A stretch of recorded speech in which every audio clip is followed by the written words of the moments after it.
para lançar esse novo passo que a palavra está dando. Vamos assistir. Em um lar não cristão, o filho pode ter a responsabilidade de liderar a vida espiritual no lar? Qual é a melhor e a pior versão da Bíblia, sendo a melhor aquela que mais condiz com o original? Qual a diferença entre um homem que se sacrifica e mata 3.000 homens para obedecer à sua fé, por exemplo, no atentado às Torres Gêmeas em 2001, para Sansão, que se sacrifica para matar outros 3.000 homens para obedecer à sua fé? Pastores, o que aconteceu com Jonas enquanto ele esteve dentro do grande peixe? Pastores, como saber se algo que fazemos em nossa vida é da vontade de Deus? Que top, parabéns. Um abraço ao nosso querido Tiago pela edição. O Tiago que fez? Foi. Parabéns, pastor. Filho do pastor Carlos Henrique. Ficou top. Top demais. Me senti o apresentador da Globo, da Record aqui. Tô ficando famoso. Queridos, nós vamos perder lá. O pastor Léo para a Rede Record. Universal.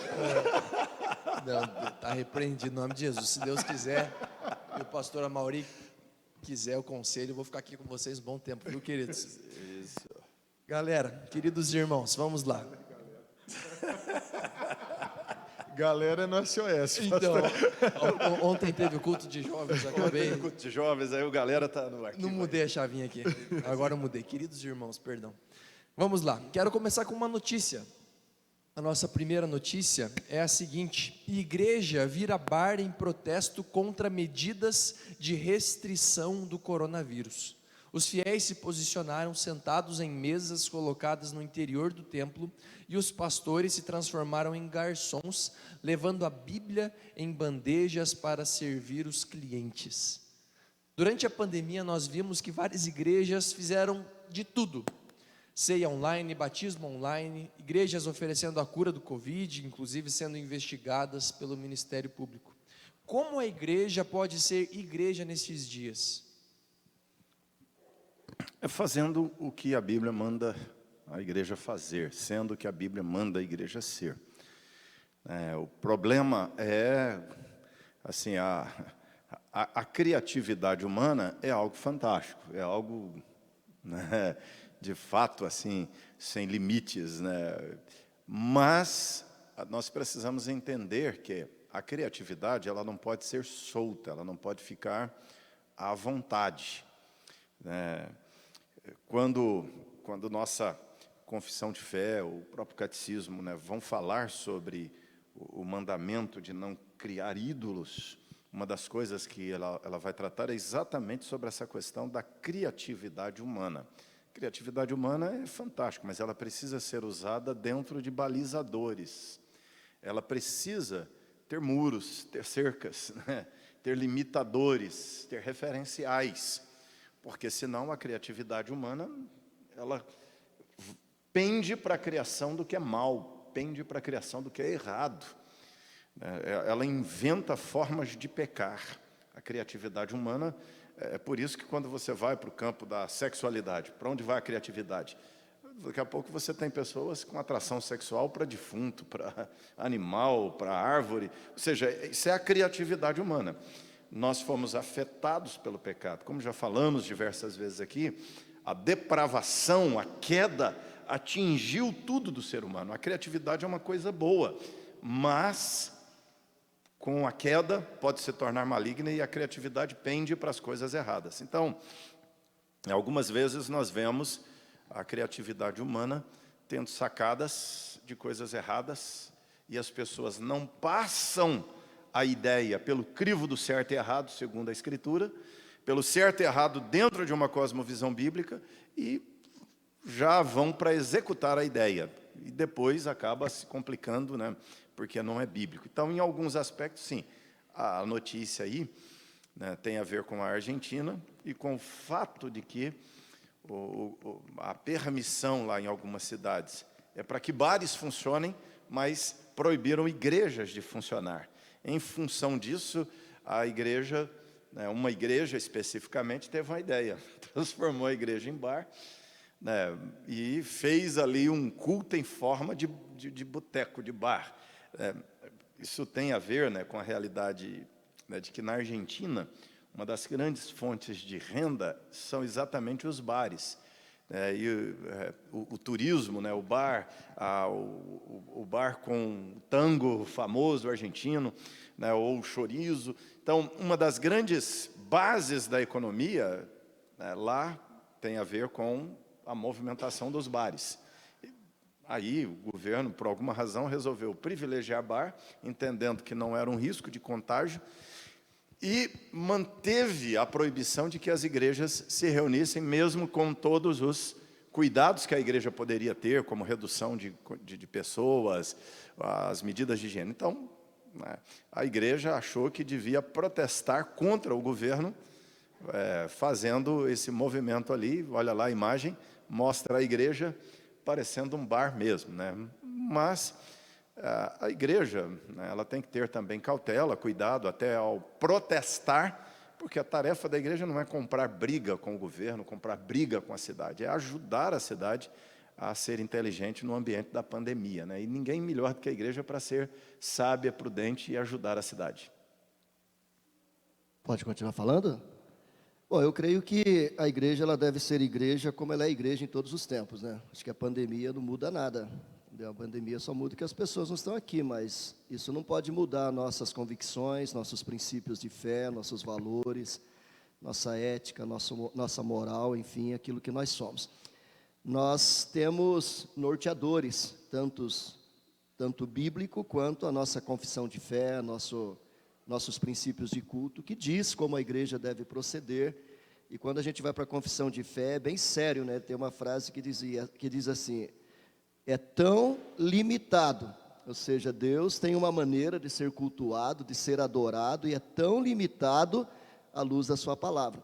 A gente viu o que a criatividade humana fez, né? O mundo não começou politeísta, o mundo começou monoteísta. O politeísmo ele veio depois, ele foi se desenvolvendo na medida que as nações foram crescendo. Vocês viram a criatividade quando Moisés estava no monte. Moisés subiu, demorou a voltar, né? Estamos aqui em isolamento, sem Moisés, né? Isolados, sozinhos aqui no deserto. Vamos arrumar uma nova maneira de cultuar. Fizeram um bezerro de ouro, você viu no que deu, né? A palavra usada ali no texto, estudiosos dizem que é a primeira palavra para carnaval. Virou um verdadeiro carnaval, as pessoas estavam sem freio. Então eu creio que é um pouco de exagero, acho que não é por aí não. A igreja tem que ser igreja como sempre foi, à luz da palavra de Deus, no nosso caso, à luz da nossa confissão de fé e dos nossos princípios de liturgia. E pensando nessa questão do próprio exemplo do bezerro de ouro, aí vem uma outra questão, que é uma questão um pouquinho mais antropológica, né? Porque a gente precisa pensar que o povo de Deus ficou 400 anos no Egito, né? E eles estão num processo de libertação. Este processo de libertação é o mesmo processo que a igreja vive hoje. Nós vivemos permeados pela cultura, né? Estes modismos, eles são ídolos da cultura, são deuses falsos da cultura que invadem a igreja. E na falta de conhecimento bíblico dos pastores, eles constroem bezerros de ouro. Esse culto no boteco é um bezerro de ouro. É a mesma associação antropológica, bíblico-antropológica, né? E nós fazemos isso direto. Por exemplo, os pastores eles pensam que eles estão fazendo pontes culturais se assemelhando à cultura, e na verdade eles estão construindo bezerros de ouro e fazendo o povo adorar um Deus falso. Todo modismo é pernicioso, todo modismo cultural precisa ser combatido. Existem igrejas presbiterianas que, para se alinhar à cultura, eles cantam música do mundo no culto. Então, eles cantam Titãs no culto, eles cantam Maria Rita no culto, eles cantam Maria Gadu no culto. Eles eu não estou falando nem de igrejas outras, eu estou falando de igrejas presbiterianas, né, de pastores nessa ânsia de construírem, e parece que isso virou meio que uma moda em até alguns seminários presbiterianos, essa coisa de construir pontes culturais, o sujeito faz tanto ponte com a cultura que esquece de pregar a Bíblia e abaixa o padrão da pregação, constrói uma ponte não bíblica, e aí a gente começa a ver esses absurdos. E se a gente fosse falar, ô gente, ó, vamos aqui, só nós, o mundo evangélico é muito esquisito. Se eu não for, eu sou pastor presbiteriano, mas tem hora que eu vejo o mundo evangélico, eu penso, se fosse para ser isso aí, eu não ia ser crente nunca, porque ou é doido, ou é esquisito, eu não entendo aquela bola de neve, o púlpito ser uma prancha de surf, para quê? Explica para mim para que o pastor coloca uma prancha de surf, ele vai surfar dentro do culto, ele precisa daquilo, é ponte cultural, né? O povo, aquela cantora, que eu vou citar o nome, Priscila Alcântara, que vai no Lollapalooza, não, mas isso é público, isso está na internet, e ele fala, não tem nada a ver, o crente ir no festival do Lollapalooza, e dançar, e pular, e tomar as biritas, e sei lá fazer mais o quê, e adorar a Deus no outro culto. Aí ela pega, faz a live dela, no momento ela canta, para te adorar, ó Rei dos Reis, a maior espiritualidade do mundo, vira a chave e canta uma música que não adora a Deus, uma música do mundo, e está tudo bem. Aí, vira o boteco na igreja. E você quer saber? Isso ainda é pouco, tem muita esquisitice no mundo gospel. E o pastor Carlos Henrique e o pastor Amauri, na resposta, mataram a charada. Isso é bezerro de ouro e a gente tem que combater isso em nome de Jesus. Não é por aí, pastor Amauri? Por aí mesmo, né? Não é qualquer coisa que Deus aceita como culto a Ele. É isso que nós vamos ver nas Escrituras, essa tensão o tempo inteiro. O povo querendo adorar Deus do jeito que quer e Deus dizendo, eu quero ser adorado assim. Essa tensão o tempo inteiro, todas as vezes que Israel caiu, trouxe sobre si juízo, trouxe rejeição, provocou a ira de Deus, foram esses momentos em que eles resolveram, né, fazer o bezerro de ouro, fazer a torre de Babel, né, que é quando o ser humano constrói sua torre para chegar a Deus, e não entende a cidade que Deus faz descer do céu para os seres humanos na terra. Então, há essa tensão. Deus é o Senhor, e Ele diz como quer ser adorado, e nós somos os adoradores, e nós entramos na cartilha de Deus e a seguimos. É simples assim. Benção. O pastor Carlos falou que, lembrou da situação do Egito, quando Moisés se demorou lá no monte, demorou a voltar, o povo tinha feito o bezerro de ouro.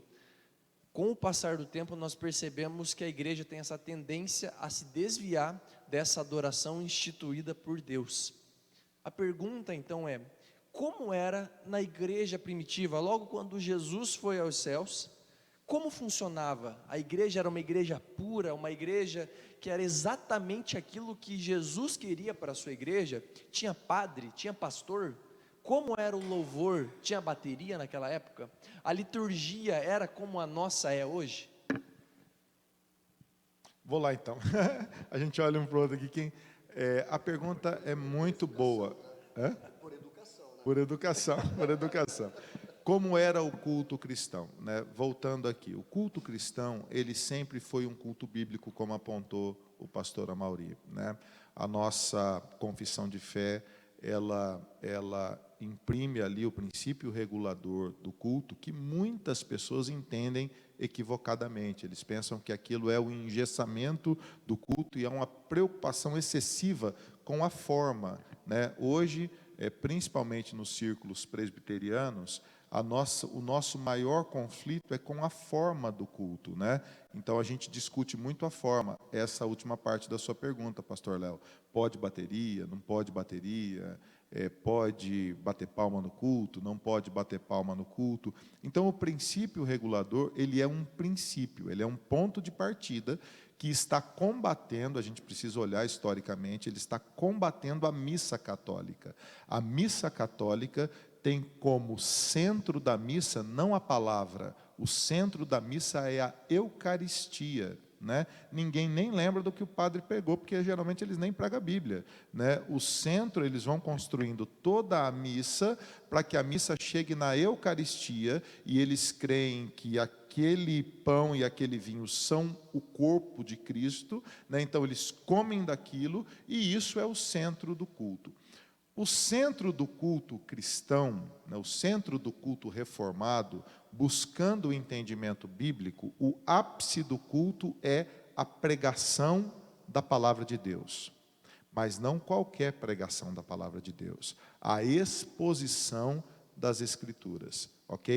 Então, por isso que quando você vai para uma igreja presbiteriana, que nem você veio no culto hoje aqui de manhã, o louvor cantou 2 músicas, foi muito bom, mas gastou 10 minutos, está ótimo, né? E a palavra exposta demorou 1 hora. Isso é um sinal de que a palavra está no centro. Não que a palavra seja mais importante do que o louvor, as duas coisas têm a mesma importância, tudo é culto, do primeiro momento, da primeira leitura bíblica até a bênção final, tudo tem o mesmo peso, mas o centro do culto é a exposição da palavra.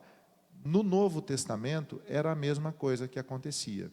Então o apóstolo Paulo, por exemplo, ele orienta a igreja, quando a igreja se reunir, as pessoas devem trazer salmos, hinos, cânticos espirituais, a igreja deve orar uns pelos outros, a igreja deve atender a necessidade uns dos outros, a igreja deve, sobretudo, proclamar o evangelho. As cartas do apóstolo Paulo, elas eram para ser lidas no culto, o povo era reunido. Você vê, por exemplo, no episódio de Eutico, Paulo está expondo a palavra, e me parece que não tinha hora para acabar esse negócio, né? Me parece que Paulo pregou a noite inteira a palavra de Deus, né? E eu penso que os mesmos elementos estão ali. Você tem então louvor, você tem como era o louvor, né? Você tem hinos cristológicos fantásticos em Colossenses, em Filipenses, você tem hinos cristológicos em toda a palavra. Os salmos sempre foram cantados pela igreja, por Israel e depois pela igreja, entoados no culto. Então sempre houve o elemento do louvor. Como esses elementos eram entoados? Pelos instrumentos que eles tinham na época, né? Eram entoados com os recursos que eles tinham na época. No Antigo Testamento aqueles, no Novo Testamento outros, mas o culto sempre foi assim. Hoje existe outros recursos? Claro que existem, mas os elementos continuam os mesmos. Eu creio que foi uma transição, né? Uma transição do como era na sinagoga, né? Na sinagoga fazia o quê? Lia a palavra, né? Jesus entra lá e lê Isaías, quando ele fala, o Espírito está sobre mim. Tinha os cânticos, porque os salmos são cânticos, né? Salmos são cânticos. Eu creio que tanto eram cantados na sinagoga, como também no templo, né? Tinha os sacrifícios, agora o sacrifício é o próprio Cristo. Houve essa transição da cultura judaica, do culto judaico, agora para um culto cristão, onde o centro é Cristo, né? E o centro do culto, no nosso caso, reformado, é a pregação da palavra de Deus. Mas eu creio que os nossos princípios de liturgia, diz lá no capítulo 1, os 4 primeiros artigos, diz que as partes do culto são leitura da Bíblia, cânticos espirituais, orações, a pregação da palavra, os sacramentos, né, o exercício dos sacramentos, tanto o batismo quanto da Santa Ceia, né? Esses são os elementos do culto. E é claro, nós somos uma igreja bíblica. Esses elementos foram fundamentados naquilo que nós tiramos tanto do Velho quanto do Novo Testamento. Claro que não era, digamos assim, todo bem formatadinho como talvez seja agora, mas os princípios estão lá. Como disse o Juliano, isso não é gesso, isso é princípio. Baseado nesses princípios, nós vamos fazer o nosso culto. Então, eu creio que no culto lá tinha tudo isso. Você lê o Salmo 150, tem uma pancada de instrumentos lá, né, que ele fala, que tocava, que cantava. Isso era cantado nos cultos, seja no culto no templo, ou nas romarias que o povo fazia indo para Jerusalém, né, naquelas caminhadas, né, que eles faziam, eles iam cantando, adorando, essas coisas todas. Então, eu creio que passa por aí.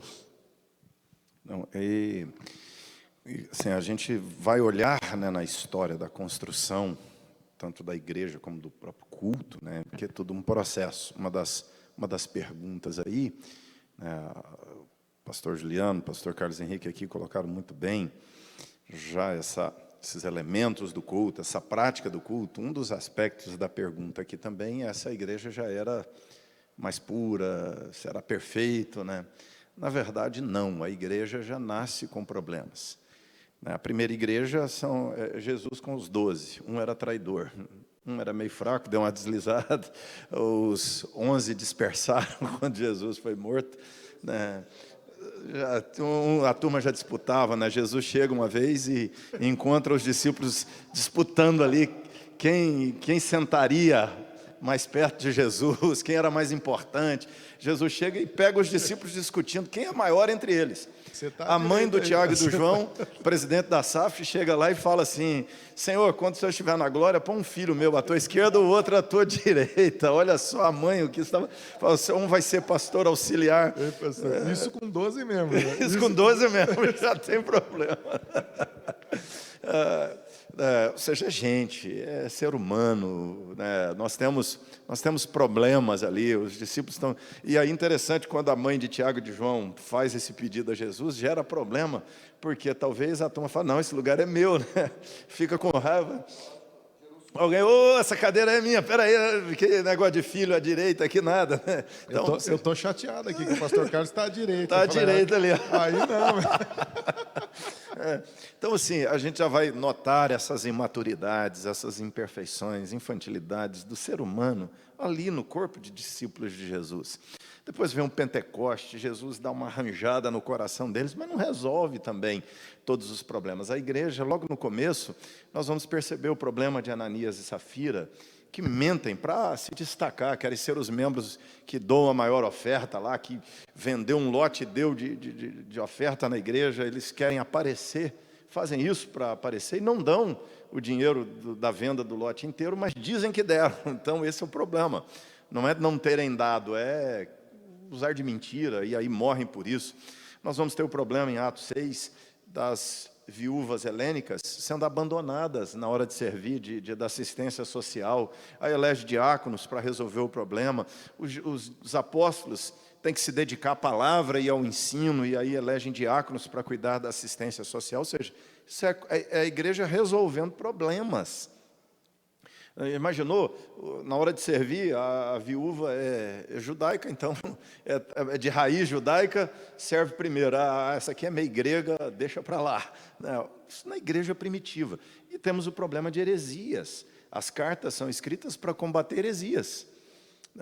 As cartas são escritas para corrigir conduta moral, as cartas são escritas para conduzir erro de conduta teológica, doutrinária, as cartas são escritas para corrigir a prática da ceia, como 1 Coríntios 11, para corrigir o comportamento no culto, porque o povo começou a trazer coisa errada para o culto, é a criatividade humana, é a ideia humana já solta, querendo trazer coisas, e Paulo escreve dizendo, isso aqui está errado, isso aqui está errado no culto, não cultue desse jeito.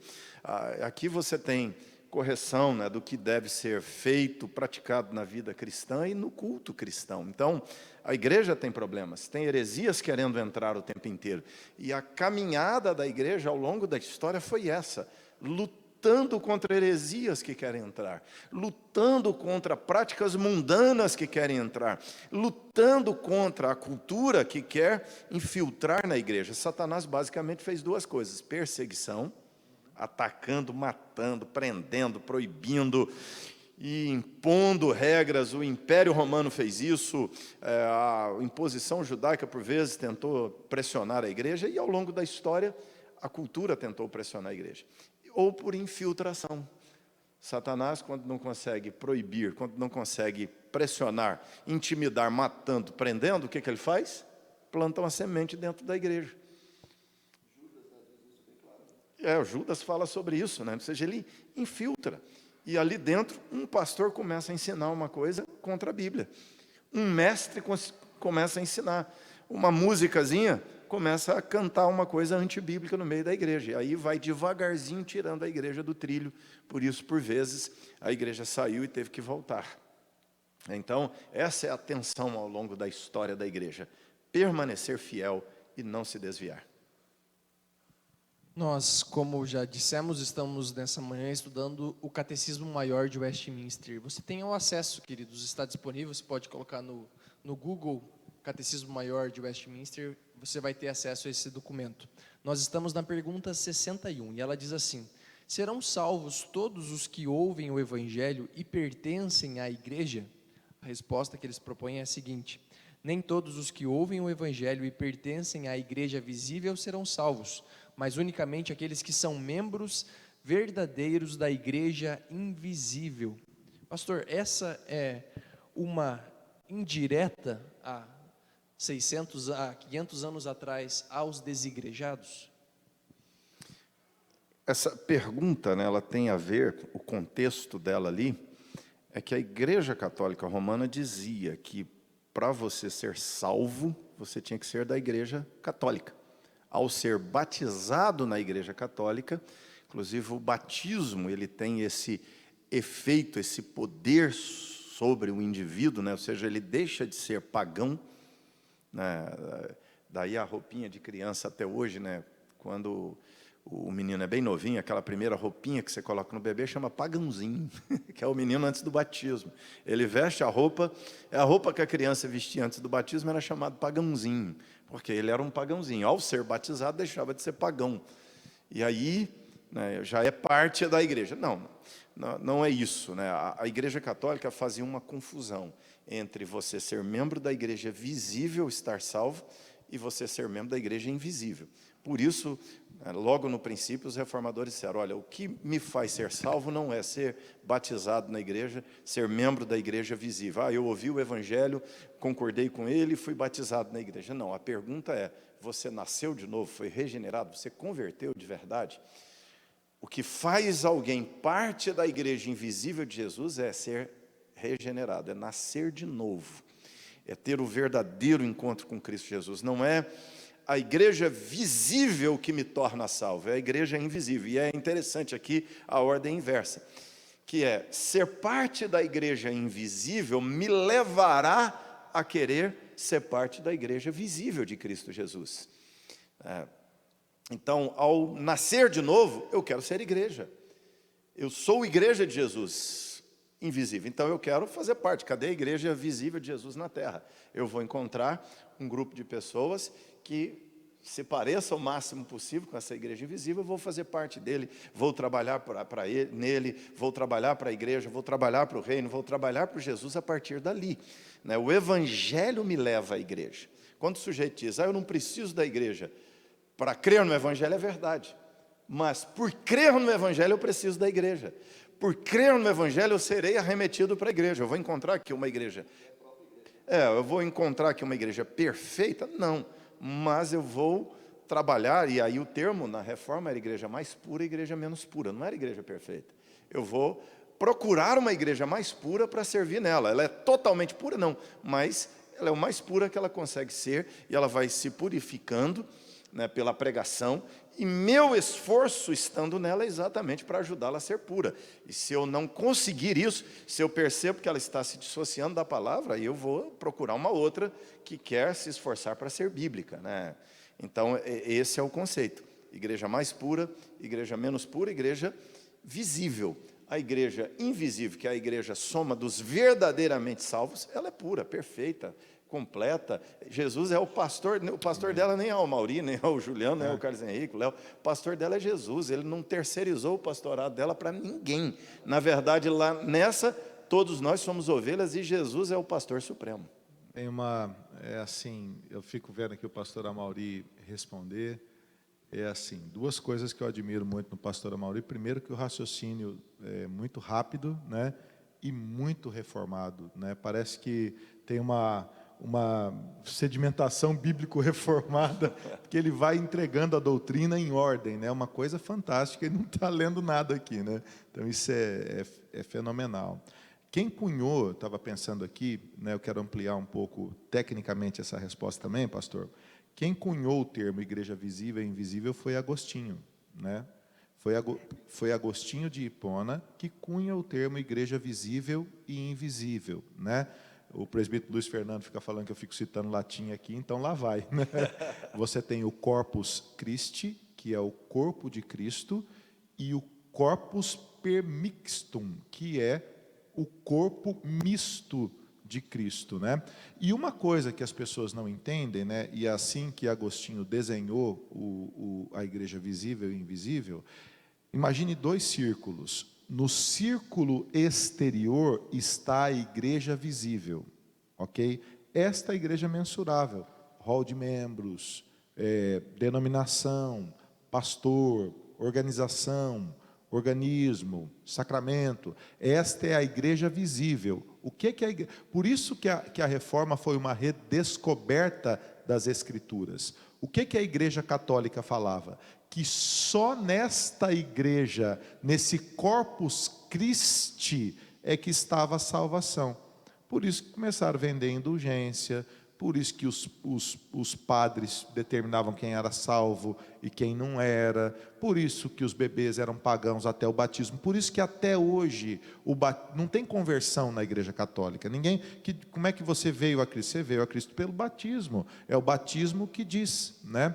O corpus permixtum é um círculo interno. Olha que coisa interessante.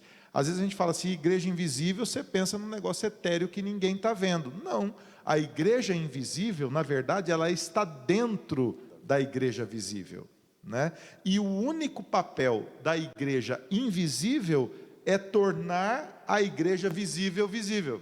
Entendeu? Então, por exemplo, um exemplo básico disso. Pastor Amaury e eu estivemos 5, 6 vezes no Egito juntos, para escutas missionárias, para podermos ver o que Deus tem feito no Oriente Médio. E aconteceu um caso, eu não me lembro, na província, pastor, onde se converteram aqueles centenas de pessoas quando o missionário chegou. Foi o Abdala, onde é que o Abdala? Faiula, na província Faiula. Né? O que aconteceu? Um missionário, um sheik do Islã se converte a Cristo, né?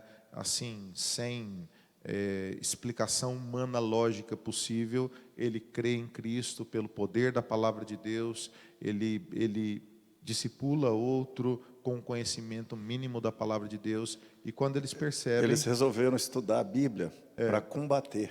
E aí se converteram. Ficaram 1 ano estudando a Bíblia sozinhos, os líderes da célula terrorista. E aí no final eles olhando um para o outro disseram, esse livro está certo e o Alcorão está errado.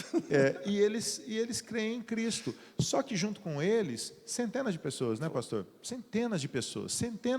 Eles resolveram praticar evangelismo explosivo na mesquita. Eles foram para a mesquita e colocaram o fuzil na cabeça, você vai virar cristão agora. Converteram um monte. Literalmente explosivo. Literalmente. E aí eu penso assim, quando o primeiro missionário chegou, já tinha centenas de convertidos. Não tinha igreja permixtum, a igreja é invisível. Cristo é o pastor desta igreja. Um outro caso na Algéria. A Algéria é um país proibido.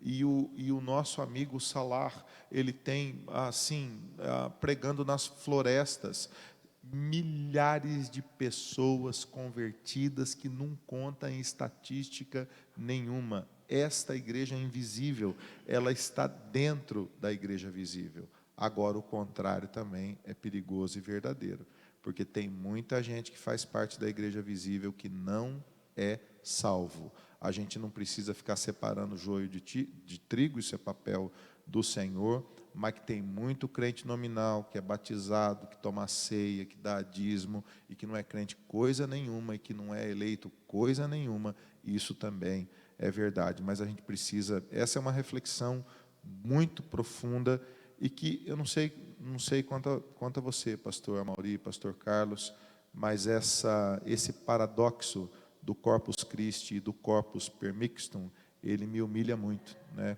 Ele me faz entender que eu não sou pastor coisa nenhuma, que o pastor é Cristo e eu preciso estar a serviço desse meu pastor. Eu acho que se fosse verdade isso, né, serão salvos todos os que ouvem o evangelho, seria a coisa mais fácil do mundo, né? Só pregar o evangelho para todo mundo, a pessoa querendo ou não, ela tem que ouvir, e uma vez que ouviu, está salvo, né? Só que a gente sabe que isso não é verdade. Começa lá em Atos dos Apóstolos. Pedro prega, e a Bíblia diz que se converteram 5.000, mas tinha muito mais de 5.000 ali. Então, muito mais de 5.000 pessoas ouviram. E eles continuam pregando, e eles vão pregando por todo o Império Romano, e a conversão não se dá no número de pessoas que ouvem. 10.000 ouvem, 1.000 se converte, 15.000 ouvem, 2.000 se converte. Por quê? Porque é aquilo que a gente já ouviu, né, nas palavras do Amaury e do Juliano. A pregação, ela tem que ser ouvida, ela tem que ser recebida, E só vão acreditar, segundo a palavra de Deus, aqueles que foram predestinados para crer nela, aqueles que foram eleitos. Então, a pergunta é: serão salvos todos os que ouvem o Evangelho? Claro que não. A pregação do Evangelho é para salvar os que creem, os eleitos, e para condenar os não eleitos. Aquilo que a Bíblia diz, né? A minha palavra não volta vazia, lá em Isaías. Ela é pregada e ela tem o poder de transformar aqueles que Deus quer, aqueles que Deus chama, e aí é obra do Espírito Santo, e aqueles que não são salvos, eles serão condenados pela mesma palavra que foi pregada, porque eles não deram ouvidos, porque não foram transformados. E aí a resposta que já foi recebida, né? E pertence à igreja? Não, a pessoa pode nem pertencer à igreja. O ladrão da cruz, né, não pertencia a igreja nenhuma, era ladrão, bandido, e no último momento ele toma uma decisão ao lado de Jesus, e ele foi para o céu, nem foi batizado, nem existia igreja católica naquela época para ser batizado. Então, percebe, foi toda uma criação que foi criada em função muito mais de política, de dinheiro, né, porque o objetivo era muito mais financeiro, o objetivo era a construção do grande templo lá da Basílica de São Pedro, em Roma, a questão aí das indulgências, essas coisas todas. Criou-se todo um medo, um pavor em cima das pessoas, né, que se você não for membro da igreja, você não é salvo. Aí vem todas essas doutrinas de salvação, né, da questão de purgatório, né, que essas coisas todas, porque se você está lá, você não é totalmente salvo, mas você é meio salvo, se você não é um crente, só os puros mesmo, os santos, né, os beatificados que vão direto para o céu. Quer dizer, toda uma invenção que não tem nenhum fundamento bíblico, nenhuma base bíblica, né? Se todo mundo que está na igreja fosse crente, cara, esse país já teria sido transformado. A gente tem aí estatísticas dizendo que nós temos 30, 40 milhões de cristãos no Brasil. Será? Se 12, 11, né, foram revolucionários, o Império Romano, 30 milhões não consegue revolucionar o Brasil? A gente tem um monte de presbiteriano, batista, metodista, assembleiano, pentecostal, neopentecostal, mas cristão mesmo, cara, são poucos. Mas aí cabe ao Espírito Santo dizer quem é e quem não é, né? E a nós analisar a nossa vida, né? Para ver se a gente é de Cristo ou não. É isso que Paulo diz, né? Cada um examine-se para ver se está no corpo ou não. Bênção. Eliane Alves, nossa querida irmã, ela pergunta: o cantor evangélico Kleber Lucas pregou em um terreno de Umbanda e disse não haver problema, pois a palavra foi ministrada. Foi a atitude correta? Há um limite até onde o cristão pode ir para pregar? Olha, Me incluo fora. me inclui fora dessa. Assim, a gente tem que ter uma cautela, né, até em onde nós vamos para pregar, mesmo que eu vá para pregar. Eu já fui 2 vezes pregar em um centro. Uma vez foi para um evangelismo mesmo. Eu perguntei para o sujeito se eu podia ir lá conversar com ele, ele disse que podia, eu fui. E uma vez preguei dentro de um centro enganado, né, que foi uma irmã que convidou para fazer um culto na casa de uma vizinha e eu não sabia que lá era um centro, fui lá, fiz o culto, descobri à medida que fui pregando. E até interessante, né, uma semana depois, a dona daquele centro contou para a gente que o espírito, ela fez lá um negócio e o espírito não baixou, quando baixou quebrou o centro. E achou ruim com ela que tinha sido feito aquele culto e espancou, uma pessoa incorporou um demônio, espancou a mulher e o centro fechou. E ela converteu. Dona Preta acabou se tornando depois evangélica, hoje já é falecida. Mas interessante, né? Eu fui lá porque a irmã chamou para fazer um culto. Agora, assim, ir ao centro pregar não é o problema. O problema é se eu estou indo para uma relação de sincretismo, se eu estou indo lá para legitimar aquilo que se faz lá. Esse é o problema. Quando vou a um lugar como crente, tudo bem, eu vou ali em missão. Paulo pregava nas sinagogas, Paulo foi em diversos lugares para pregação. Agora, em Coríntios, quando Paulo condena o cristão ir ao templo dos ídolos, aos templos pagãos, e lá a polêmica é a questão de comida sacrificada a ídolo, que era, os cristãos iam aos festivais pagãos comer a comida sacrificada ao ídolo. E Paulo vai explicar, qual é o problema? O problema é que o cristão vai comer a comida sacrificada ao ídolo e vai pegar um demônio? Não, o problema é a associação. O problema é ir lá e aquela minha ida significar aprovar aquilo que se faz lá. Eu não sei o que esse cantor foi fazer, ou o que ele pregou lá no centro, onde foi. Mas, assim, tudo que nós sabemos é por reportagem, e aqui eu tenho que ter um cuidado para não emitir um juízo precipitado sobre ele, mas tudo que se viu, né, tudo que eu li na reportagem ele foi lá para dizer que aquilo lá é bom. Ele foi lá para dizer que aquilo lá não é errado. Ele foi lá para dizer, olha, aqui é um lugar onde Deus está também e tal. Ou seja, lá, aquele lugar é um lugar que pratica um culto politeísta. Aquele lugar é um lugar que pratica uma crença em diversos deuses. É o politeísmo africano, que não é diferente do politeísmo grego, que não é diferente do politeísmo romano. Ou seja, se o cristianismo nasce num berço de politeísmo romano, grego, e eles dizem que está errado, aí agora, eu como cristão, vou num ambiente de politeísmo africano e vou dizer que não tem nada demais, eu sou traidor daquele cristianismo que os cristãos morreram por dizer que aquilo estava errado. Eu sou um traidor, eu sou um Judas da fé cristã, ao fazer isso, porque é com os negros, são os africanos e tal.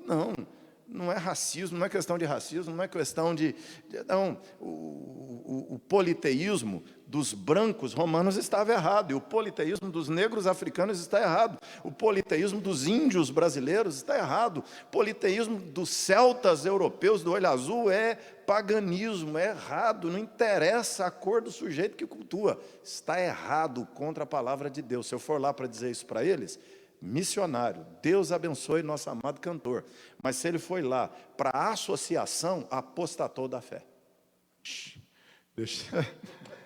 Pastor, forte. Deixa eu pegar um gancho aqui e eu vou piorar a coisa agora.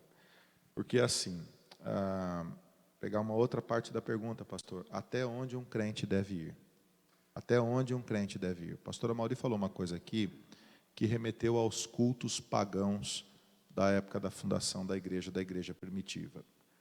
Um culto obrigatório era o culto ao imperador, ok?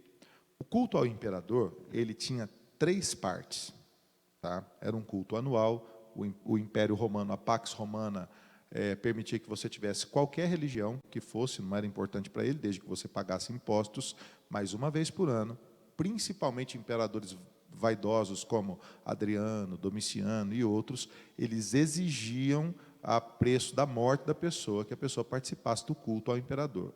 E o culto tinha 3 partes. A primeira parte, uma parte suave, que era uma cerimônia, ok? Em segundo lugar, eles iam para um lugar de refeição, e esta refeição era feita a partir dos sacrifícios que haviam sido feitos anteriormente. Então, era uma refeição religiosa, e aí embriaguez, bebedeira e tudo mais. E aí tinha a parte 3 do culto, que era a parte da orgia. Aí, meu amigo, ninguém era mais de ninguém. Eles iam para o sexo grupal e a coisa era daí para lá, e isso era um culto. Era um culto praticado em Éfeso, era um culto praticado em Corinto, nas cidades neocoros, as cidades que tinham os templos ao imperador. Os crentes, no começo, eles não iam para o culto ao imperador. E por isso começaram a serem perseguidos, e por isso eles perdiam dinheiro, e por isso eles tinham o comércio fechado, e por isso eles eram mortos, e porque eles rechaçavam o culto ao imperador. Mas quando João escreve ao Apocalipse, ele está escrevendo para uma igreja que afrouxou. Ele está dizendo que ali tem crentes que eles estão... Aí os crentes começam, não, eu vou, mas eu só vou na primeira parte. Eu vou, mas eu só vou na hora que começar a comida, eu vou embora. Aí tinha outros crentes que falam, não, eu vou nos dois. Eu vou na primeira parte, vou almoçar, não tem problema, que é sacrificado aos ídolos. Na hora que a turma começar a tirar a roupa, eu vou embora. Mas tinha os crentes que tomavam as a mais e na hora que a turma começava a ficar pelada, eles iam para dentro e iam para a orgia. E era crente. Beleza, até onde um crente deve ir hoje? Vamos trazer para o mundo de hoje. Ô, gente, tem festa de casamento de crente que eu vou hoje, que eu fico com vergonha. Me dá vergonha de ver gente bêbada, gente que é crente, que está embriagado, de ver os crentes acharem que eles podem ficar dançando aquelas músicas lá que não tem nada a ver com nada, e achar que eles vão vir no outro dia cedo aqui adorar Jesus. Ai, adora, ô Senhor, nós te adoramos. Mas ontem estava cantando Macarena, rebolando El Chan, e eu fico pensando, que diferença faz? Que diferença faz um crente se dobrar aos ídolos da cultura? Ah, pastor, o senhor está pregando um legalismo. Não, eu estou falando para você olhar para o seu coração, para você largar a mão de ser um crente frouxo, né? Porque a gente critica, é isso que o pastor Amaury falou, se o Kleber Lucas foi num centro de Umbanda, e ele disse, está tudo certo isso aqui que está acontecendo, ele apostatou da fé. Se um crente vai no Lollapalooza, vai no show do Ed Sheeran, vai no show não sei da onde, vai para a baladinha gospel, vai para a festa de casamento ficar bêbado, e ele acha que isso não tem nada a ver, você não é um crente firme na fé, você precisa rever os seus valores, você precisa ser crente, né? Ah, vou fazer um casamento, tem que ter bebida. Não tem que ter bebida. Ah, vou fazer um casamento, tem que ter DJ. Não tem que ter DJ. Oh, pensa, quebra a cabeça. Como é que um crente faz uma festa? Se for levar DJ, exorciza antes de começar a festa, né? Que DJ é uns bichos endemoniados. Endemoniado, cara. Eu fico doido com isso, pastor, porque a gente confunde tudo. A gente confunde tudo. Agora está na moda os jovens reformados, pastor Léo. Você pode preparar. Tá, os jovens agora, eles leem teologia, eles viram a foto do Spurgeon fumando cachimbo, do Dewey fumando cachimbo, e agora sabe o que os jovens estão fazendo, pastor Carlos? Eles leem teologia e estão fumando cachimbo, o raio do cachimbo e do charuto, e achando que aquilo é a coisa mais reformada do mundo. Vai virar crente.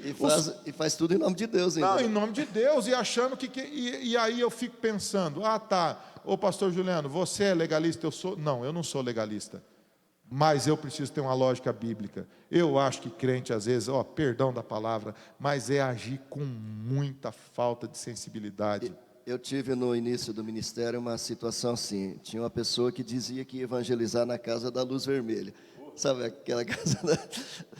Aquela que é a última parte da festa romana. Cara, misericórdia, velho. Ah, mas eu sou crente e tem que ir lá evangelizar as mulheres. Não, você pode evangelizar a mulher fora da casa da luz vermelha, ela não fica lá o tempo todo. Ela vai para casa, ela vai para o supermercado, ela vai para o açougue, ela vai para a padaria. Quer dizer, eu tenho que ir lá na casa do negócio para evangelizar, dizer que não, eu tenho que ter amor e tenho que ir lá para falar de Jesus para ela. Claro que não, tem um limite, né? Você entrou lá para evangelizar. Um irmão, um ímpio, viu você entrando lá. Ele acredita que você entrou lá para evangelizar. Ainda vai atrapalhar o trabalho da mulher lá, né? Vai fazer raiva, não. Então, assim, é muito diferente, cara, é muito diferente. Eu fico, assim, preocupado. Às vezes eu tenho vários grupos que evangelizam, essas coisas. E, assim, eu trabalho no Mackenzie há 23 anos. O cara passa a semana inteira na sala de aula com os colegas. Não fala de Jesus para ele na sala de aula, não fala de Jesus no intervalo, não fala de Jesus o tempo todo. Depois no sábado vai evangelizar o cara lá na Augusta. O cara está bêbado, está chapado, mas, cara, você passou a semana inteira com ele na sala de aula, ele é seu colega de classe, cara. Agora você vai querer 3 horas da madrugada, entendeu? Não é contraditório? Por que não falou para ele ali, cara? Não é muito mais fácil, na hora que está ali do seu lado de trabalho, no seu lado do seu escritório, no lado da sua classe? Mas a gente não fala, muitos são agentes secretos do reino e depois, no final de semana, quer fazer evangelismo de rua. Aí se torna uma missão impossível. Não vai dar certo, pastor Léo, não vai. Vamos passar para a nossa segunda notícia, queridos irmãos. A notícia é a seguinte: pastora da igreja derruba a irmã durante oração e acaba denunciada por agressão no Mato Grosso do Sul. Segundo o relato da mulher, ela foi até a igreja no fim de semana e teria sido agredida pela pastora. Ela contou que durante as orações a pastora colocou uma mão na testa e outra na boca da vítima e em seguida a empurrou com força. Pastores, como discernir o que é do espírito e o que não é? Vai? Bom, isso com certeza não é do espírito, né? Que o espírito não tem como objetivo derrubar ninguém nesse sentido, né? Físico, de machucar. O Espírito tem que trabalhar no nosso coração, na nossa alma, derrubar o velho homem que está dentro de nós, o pecado, né, a nossa natureza corrompida. Esses movimentos pentecostais e neopentecostais, eles vêm lá desde 1903, né? E eles têm surgido, primeira onda, segunda onda, terceira onda do Espírito, essas coisas todas. As pessoas já caíram derrubando com a mão, já caíram com sopro, já caíram com o terno, você joga o paletó e elas caem.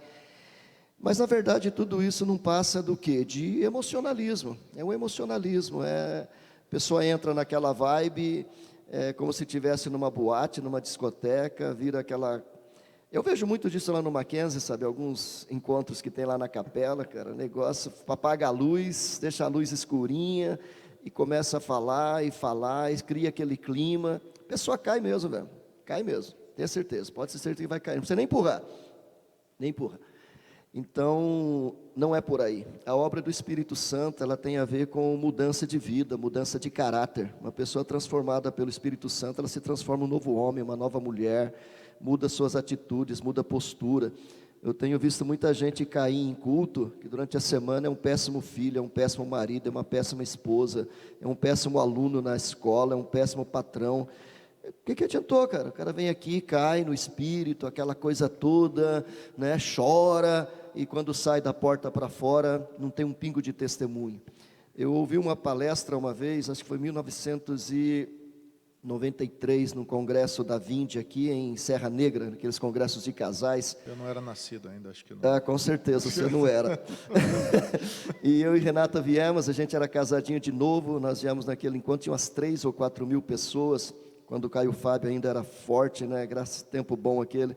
E teve um momento que separou, sabe, separou as mulheres dos homens. Os homens foram para um canto ter uma palestra só para homem, as mulheres foram para outro canto ter a palestra só para as mulheres.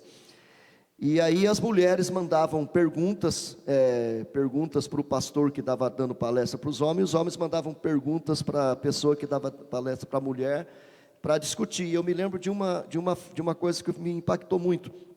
O cara que estava dando a palestra pegou lá um papelzinho e estava escrito assim: pastor, meu marido ora todos os dias de joelho 1 hora, e quando ele levanta ele me trata como se ele fosse um cavalo, trata com grosseria, dá coice em todo mundo, bate nas crianças. Eu li a sua devocional esta semana lá, quando você falou do amor, né, do marido amar a esposa, do marido duro. Quer dizer, o que adianta, cara? Você fica 1 hora de joelho diante de Deus, orando, chorando, e depois você levanta e age como um cavalo, como um animal, dando coice na mulher, agredindo os filhos, né, maltratando as pessoas.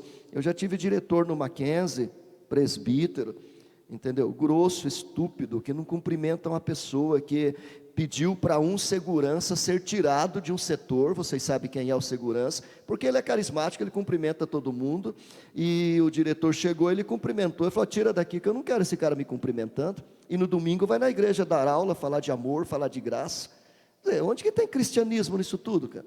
Então, o poder do Espírito Santo não é isso não, cara. Não é derrubar a pessoa em culto, não é botar a mão na cabeça e fazer cair. O poder do Espírito Santo é transformação de vida, é nova vida, é caráter novo, é gente realmente que é sal da terra e luz do mundo. Isso é obra do Espírito Santo.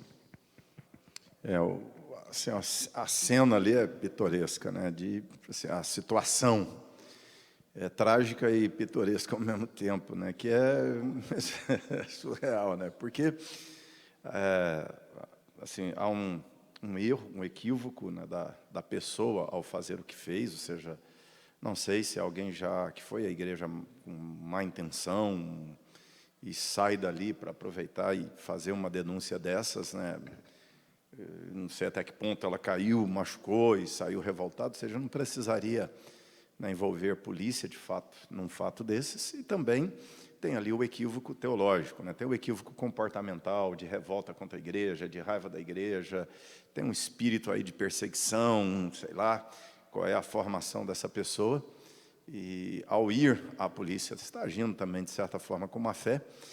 E tem o equívoco bíblico ali, né, que é aquilo que nós estávamos falando no começo sobre culto, que é o que é o centro do culto. Para a Igreja Católica, com a herança dela do Velho Testamento, ela acha que o centro do culto é o sacrifício, que era o culto do Velho Testamento.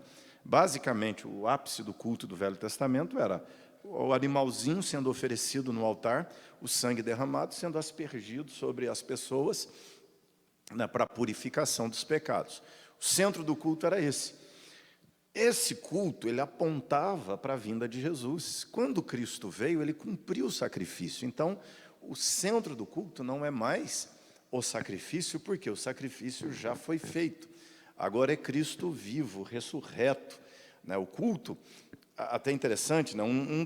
Das razões do deslocamento do sábado tem o problema do judaísmo, que é o sábado, o cristianismo desloca para o domingo, e uma das ênfases do cristianismo, ao deslocar o culto para o domingo, é a ressurreição. O centro do culto é Cristo vivo. Por que a pregação, para nós, é importante? Porque a função da pregação é mostrar Cristo vivo, poderoso, ressurreto, Salvador, Senhor das nossas vidas, fazendo essa transformação. Então, por isso que o centro, o ápice, né, a gente chama aqui a pregação, porque a função da pregação é mostrar Cristo. Não é qualquer pregação, porque é a pregação que mostra Cristo, que exalta, que enaltece, que leva as pessoas a se encontrarem com Cristo. Se a pregação não é a pregação ética, não é a pregação moralista, não é a pregação autoajuda, não é a pregação, né, empírica aqui, pragmática, não é isso. É a pregação que vai revelar Cristo, porque entendemos que mostrar Cristo, as pessoas terão um encontro com Ele, serão salvas e transformadas. Mas há uma outra vertente do cristianismo hoje, que não tem, né, o sacrifício como centro do culto, mas que tem como centro do culto a manifestação sobrenatural. Aí ela por dar ênfase a essa ideia, o Espírito Santo é o centro do culto, né? E aí é interessante, né, que o trabalho do Espírito é conduzir a Jesus. A tarefa do Espírito Santo, a atuação do Espírito Santo no culto, nunca vai ser chamar atenção para si. O J.I. Parker, né, tem um capítulo fenomenal do livro A Dinâmica do Espírito, que ele vai dizer que o ministério do Espírito Santo é o holofote. Ele é um holofote que vai iluminar e mostrar Jesus na dinâmica da igreja. E toda vez que o Espírito está mostrando Ele mesmo, não é o Espírito. Por quê? O trabalho do Espírito Santo não é trazer a atenção para si, mas para Jesus. Iluminar e fazer-nos ver Jesus. Então, essa prática aqui é a prática de achar que o ápice do culto é quando o Espírito manifesta, se mostra e algo sobrenatural acontece. Então você vai cantando, orando, apaga a luz, faz um monte de coisas que no final vai culminar em gente caindo, numa cura, num milagre. E a ênfase do culto está no milagreiro e no milagre. Olha que sutileza, gente. Um desvio sutil, né? Parece cristocêntrico, mas é milagrocêntrico, né? E aí quando o milagre não acontece, o mágico, ele produz um milagre. Ou seja, aqui nós temos um fenômeno, que é a troca do profeta para o mágico. O profeta é mago, o pregador é mago. Pierre Bourdieu, vamos lá, na sociologia, né? Caiu aqui, na sociologia. Pierre Bourdieu vai tratar sobre isso, essa transição. O pastor tem agora a obrigação de ser um mago. Ele tem que produzir milagre, ele tem que produzir algo que impressione, que encante as pessoas. Ele vai fazer isso com tecnologia, ele vai fazer isso com pirotecnia, ele vai fazer isso com manipulação psicológica, com simulações, e aí tem que derrubar as pessoas. O jeito de explicar lá no final o fracasso é esse, né? Então, isso é muito perigoso. Isso é uma distorção do culto, gente. Perigosíssimo. Quando eu era mais jovem um pouco, né, eu pastoreava nessa época em Boston e levei os jovens da igreja para um parque de diversão, né, que chama Six Flags.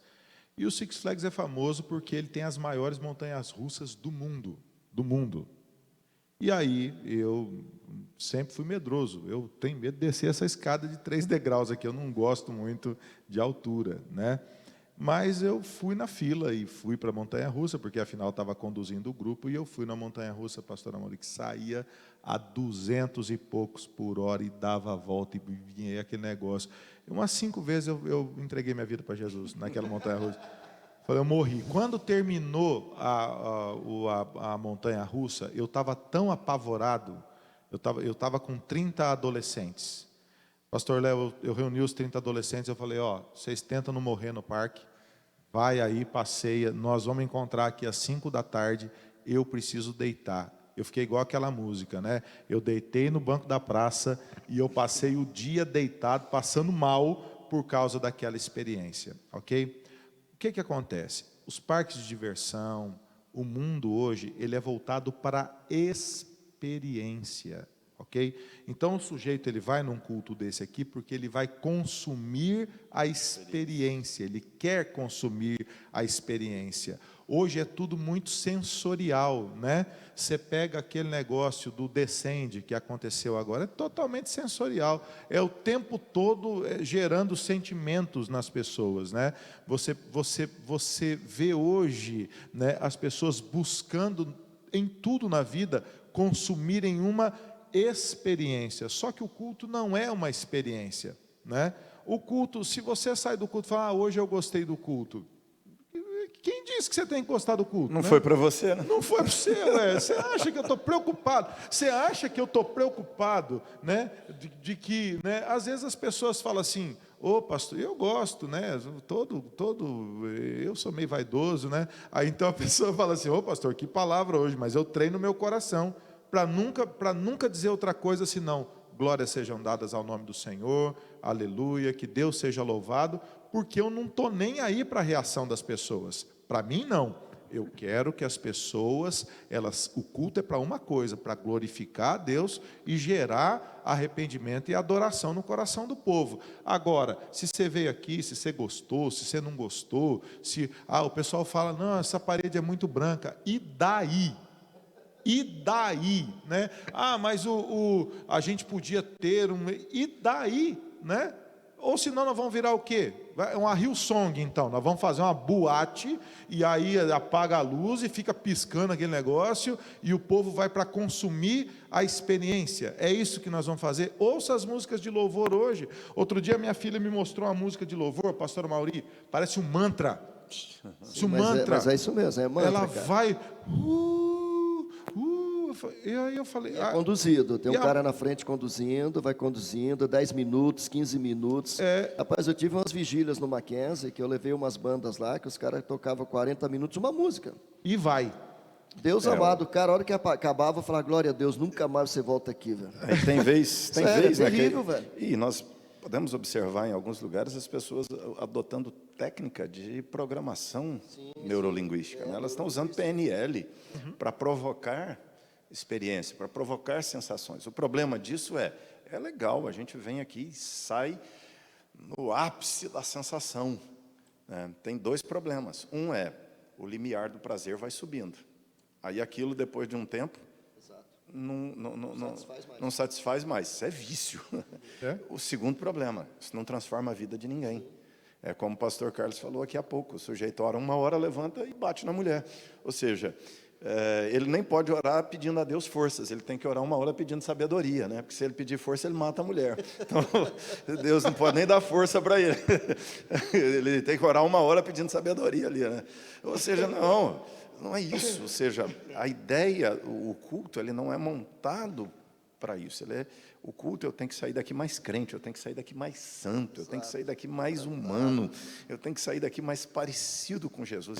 O ápice do culto é a contemplação de Jesus. Mas em muitas igrejas, em muitos movimentos, em muitas liturgias, as pessoas trocam a viagem do LSD pela viagem do culto ali, né? do mantra, do louvor. O que aconteceu aí com a moça aqui? Cara, negócio complicado, velho.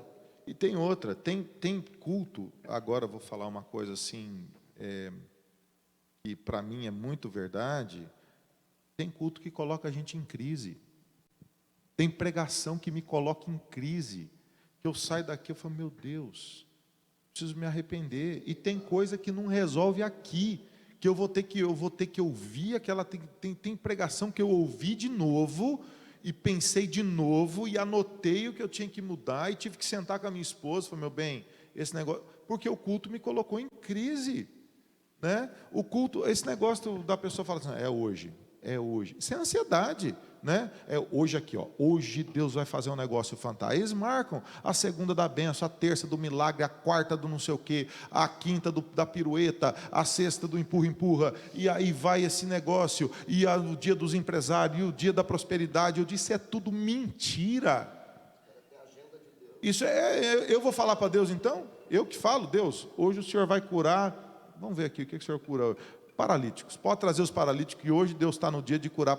Deus acorda um dia, então, ele fala assim, acho que hoje eu vou... Vou ver o que eu vou atender hoje vou aqui. atender, sei lá, vou desentortar a perna hoje aqui. Ah, pelo amor de Deus, gente.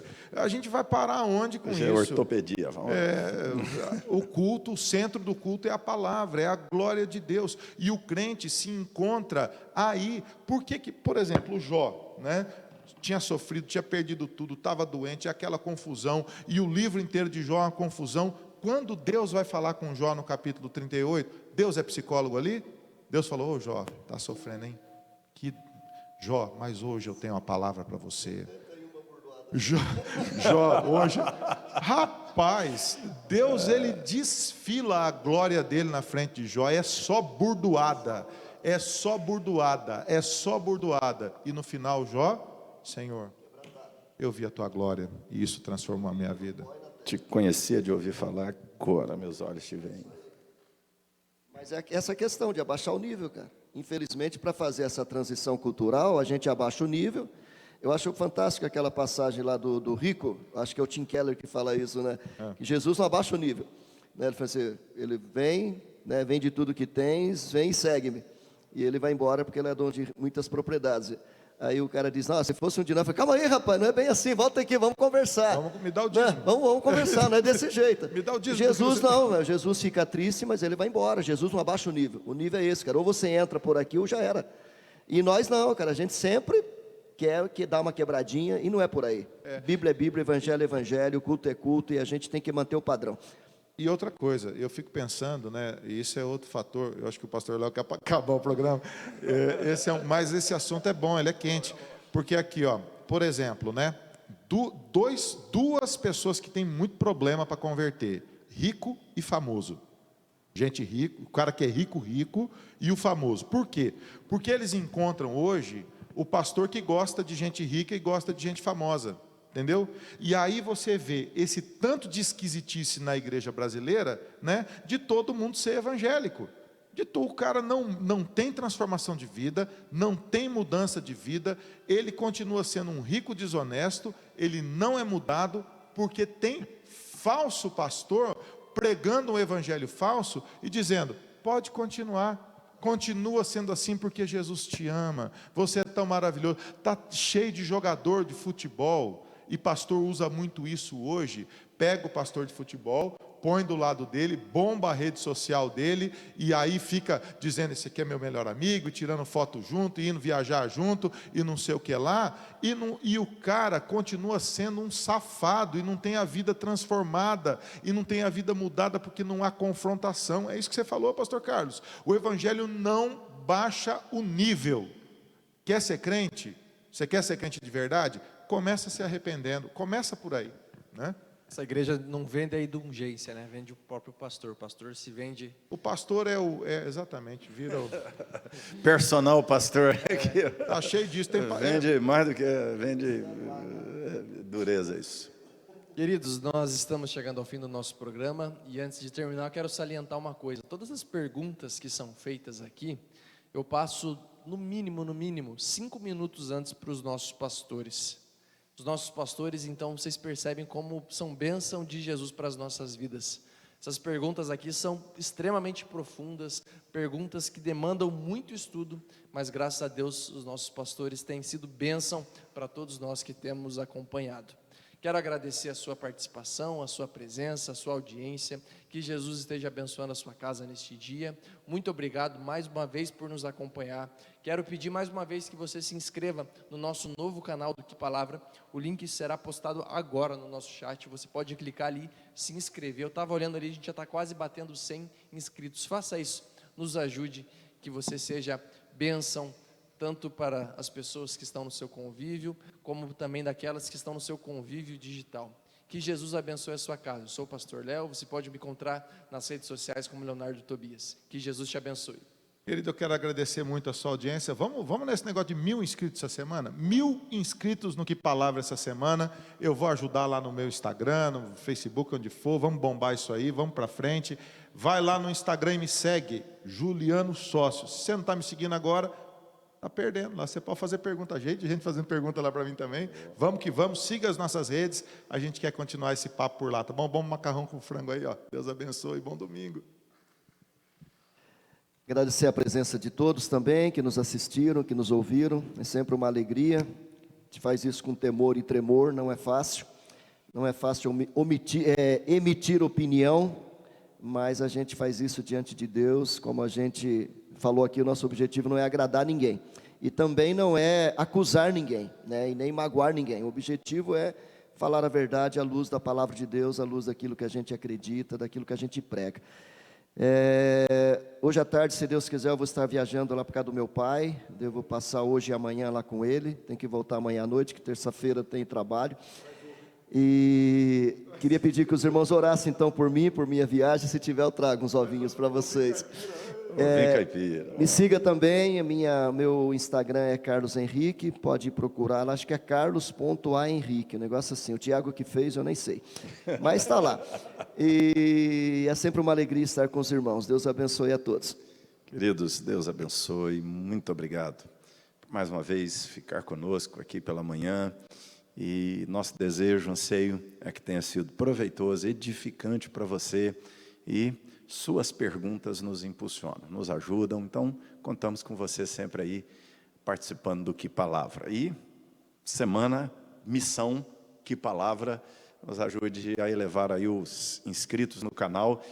E o Que Palavra nasce aqui no meio da pandemia, né, com esse momento precioso, mas agora já salta de uma extensãozinha aqui para um canal mesmo, um programa mesmo aí solto, e nos ajude a impulsionar e levar essas respostas ao maior número de pessoas que precisam, que buscam essas respostas. Um abraço, bom domingo, 18 horas estaremos de volta, uma semana cheia das bênçãos do Senhor, em nome de Jesus.